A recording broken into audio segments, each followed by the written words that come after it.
የጠፋችው ምስክር ከኤፍቢአይ ፋይል የተነሳ አስፈሪ የወንጀል ምርመራ ትረካ። ማስጠንቀቂያ፣ ይህ ትረካ ከእውነተኛ የኤፍቢአይ የምርመራ መዝገብ የተወሰደ ታሪክ ነው።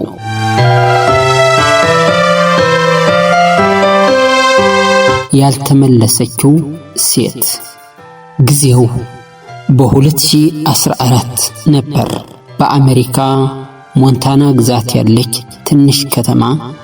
ሌሊት በጣም ቀዝቃዛ ነበር። በረዶ እየወረደ ነበር። 24 ዓመቷ የሆነችው ኤሚሊ ካርተር ከስራዋ በኋላ ወደ ቤት ልትመለስ ነበር። ነገር ግን አልደረሰችም። ስልኳ ለመጨረሻ ጊዜ ከከተማ ውጪ ባለ ጨለማ መንገድ ላይ ሲጠቀም ታይቶ ጠፋ። ቤተሰቦቿ መጀመሪያ እንደተለመደ መጥፋት መስሏቸው ነበር። ግን ከ48 ሰዓታት በኋላ ፖሊስ የሚያስፈራ ነገር አገኘ። መኪናዋ በጫካ ውስጥ ተትታ ተገኘች። መኪናው ውስጥ ደም ነበር፣ ነገር ግን ሰውነት የለም። የአካባቢው ፖሊስ ጉዳዩን ሲመረምር አንድ አስገራሚ ነገር አገኘ። በመኪናው ሬዲዮ ውስጥ አንድ የተቀዳ ድምፅ ነበር። እባክህ አታድርግ፣ እባክህ የሚል። ከዚያ ጩኸት፣ ከዚያ ጸጥታ። ጉዳዩ ወዲያውኑ ወደ ኤፍቢአይ ፖሊስ ተላለፈ።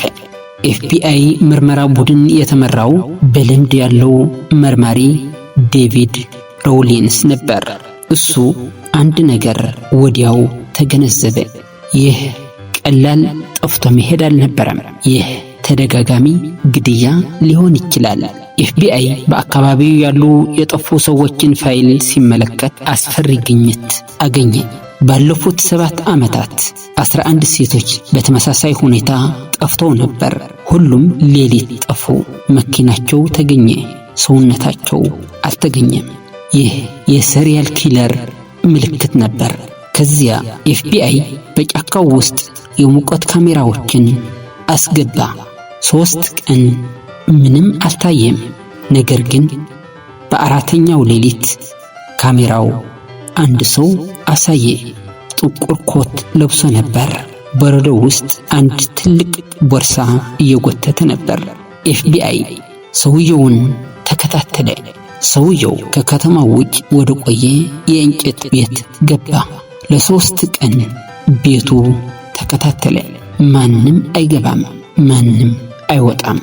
ከዚያ ሌሊት 8 ሰዓት ከ13 ደቂቃ ላይ ጩኸት ተሰማ። ኤፍቢአይ በርን ሰበረ። ያዩት ነገር ሁሉንም አስደነገጠ። በቤቱ ውስጥ ግድግዳዎች በፎቶዎች ተሞልተው ነበር። የጠፉ 11 ሴቶች ፎቶዎች። አንዳንዶች ሲያለቅሱ፣ አንዳንዶቹ ታስረው። በታችኛው ክፍል ደግሞ ማቀዝቀዣ ውስጡ የሰው አጥንት ነበር። ተጠርጣሪው ማይክል ሃርፐር ተብሎ ታወቀ። የ45 ዓመት የጭነት መኪና ሹፌር ነው። በከተማው ሁሉም ጸጥተኛ ሰው ብለው ያውቁት ነበር።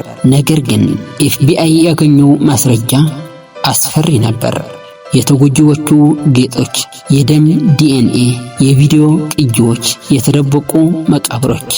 ማይክል ለ10 ዓመታት በሴቶች ላይ አደን ሲያደርግ ኖረ ነበር እና ከሁሉም የሚያስፈራው እሱ በሁሉም ወንጀሎች ድምፅ ይቀዳ ነበር።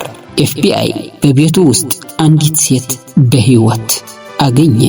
እሷ ለ6 ቀን ያህል ታስራ ነበር። እሷ አንድ ነገር ተናገረች። እሱ ሁልጊዜ እንዲህ ይል ነበር፣ ኤፍቢአይ በፍጹም አያገኘኝም። ነገር ግን በመጨረሻ ተያዘ። በ2016 ማይክል ሃርፐር በ11 የግድያ ወንጀሎች በአፈና በማሰቃየትና በሰው ማጥፋት ክስ ጥፋተኛ ሆኖ ተፈረደበት። ፍርድ ቤቱም የዕድሜ ልክ እስራት ያለ ምህረት ወይም ያለ በቀል መውጫ ብሎ ፈረደበት። ይህ ማለት ከእስር ቤቱ በህጋዊ መንገድ ሊወጣ አይችልም ማለት ነው። አንዳንድ የኤፍቢአይ መርማሪዎች ግን እሱ ከ11 በላይ ሰዎችን ሊገድል እንደቻለ ያምኑ ነበር። ምክንያቱም በቤቱ ውስጥ ያልታወቁ ፎቶዎችንና ሌሎች የጠፉ ሰዎችም ተገኝተው ነበር።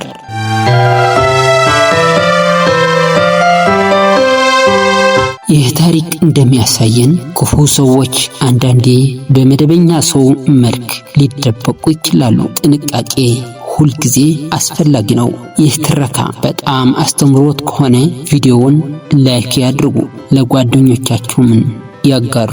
በዚህ ቻናል ተጨማሪ አስፈሪ የወንጀል ምርመራዎችና እውነተኛ ትረካዎችን ስለሚቀርቡ ሳብስክራይብ ማድረግ አትርሱ። ሰላም።